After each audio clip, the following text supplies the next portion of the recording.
ತಿಳಿಸುತ್ತಾ ಬಹಳ ಸಂತೋಷ ಆಗ್ತಾ ಇದೆ ನನಗೆ ಕೂಡ. ಯಾಕೆಂದ್ರೆ ಇಂತಹ ಒಂದು ಭವ್ಯವಾದ ವೇದಿಕೆ ಮೇಲೆ ನಾವೆಲ್ಲ ವಿದ್ಯಾರ್ಥಿಗಳಾಗಿದ್ದಾಗ ನಮ್ಮ ಪ್ರತಿಭೆಗಳನ್ನು ತೋರಿಸಲಿಕ್ಕೆ ನಮಗೆಲ್ಲ ಅವಕಾಶಗಳು ಸಿಗಲಿಲ್ಲ ಅನ್ನೋ ರೀತಿಯ ಕೊರಗು ನನಗೆ ಕಾಣ್ತಾ ಇದೆ.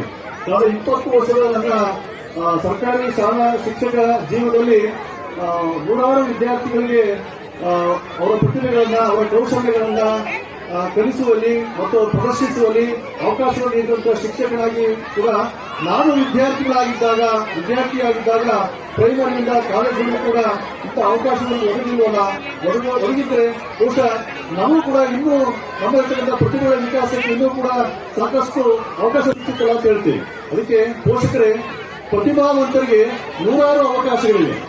ಮಕ್ಕಳು ನಮ್ಮ ಆಸೆಗಳೇ ನಾವು ಮಕ್ಕಳನ್ನ ನಾವು ಹುಟ್ಟಿಸ್ಕೊಂಡಿದ್ದೀವಿ. ಆದರೆ ಅವರಿಗೂ ಕೂಡ ಆಸೆಗಳಿವೆ ಅನ್ನೋದನ್ನು ಗಮನಿಸಬೇಕು. ಮಕ್ಕಳು ನಮ್ಮ ಕನಸುಗಳೇ, ಅವರಿಗೂ ಕೂಡ ಕನಸುಗಳಿವೆ ಅನ್ನೋದನ್ನು ಅರ್ಥ ಮಾಡ್ಕೋಬೇಕು. ಮಕ್ಕಳು ನಮ್ಮ ಭವಿಷ್ಯ, ಅವರಿಗೂ ಕೂಡ ಉನ್ನತವಾದ ಭವಿಷ್ಯವನ್ನ ನಾವು ಕಲ್ಪಿಸೋಕೆ ಶ್ರಮಿಸಬೇಕು ಅನ್ನೋದನ್ನು ಗಮನಿಸಬೇಕು. ಮಕ್ಕಳು ಅನುಸರಣಾ ಜೀವಿಗಳು, ನಮ್ಮೆಲ್ಲ ಜೀವಂತ ಪ್ರಜ್ಞೆಗಳು. ನೋಡಿ, ಭೂಮಿಯಲ್ಲಿ ಅಂತರ್ಜಲವಾಗಿದೆ, ಆಕಾಶದ ಮೋಡದಲ್ಲಿ ಜೀವಜಲ ಇದೆ, ಕಟ್ಟಿಗೆಯಲ್ಲಿ ಬೆಂಕಿ ಇದೆ, ಕಲ್ಲಿನಲ್ಲಿ ವಜ್ರ ಇದೆ, ಕಲ್ಲಿನಲ್ಲಿ ಚಿನ್ನ ಸಿಗುತ್ತೆ. ಇಂತಹ ಜಲವಸ್ತುಗಳಲ್ಲಿ ಅತ್ಯಮೂಲ್ಯವಾದ ವಸ್ತು ಅಡಗಿರಬೇಕಾದ್ರೆ ಈ ಜೀವ ಚೈತನ್ಯವಾಗಿರುವಂತಹ ಮನುಷ್ಯನಲ್ಲಿ ಅಗಾಧವಾದ ಚೈತನ್ಯ, ಅಗಾಧವಾದ ಸೃಷ್ಟಿ ಪ್ರಜ್ಞೆ ಅಡಗಿದೆ. ಪ್ರತಿಯೊಬ್ಬ ಮನುಷ್ಯನು ಕೂಡ ಅಗಾಧವಾದಂತಹ ಈ ಸೃಷ್ಟಿಯ ಚೈತನ್ಯ. ಹಾಗಾಗಿ ಮಕ್ಕಳು ಕೇವಲ ಮಕ್ಕಳಲ್ಲ, ಅವರು ಈ ಸರ್ವಸ್ವವನ್ನ, ಇಡೀ ವಿದ್ಯಾಬುದ್ಧಿಯನ್ನ ತಮ್ಮ ಒಳಗಡೆ ಇಟ್ಕೊಂಡಿರ್ತಾರೆ.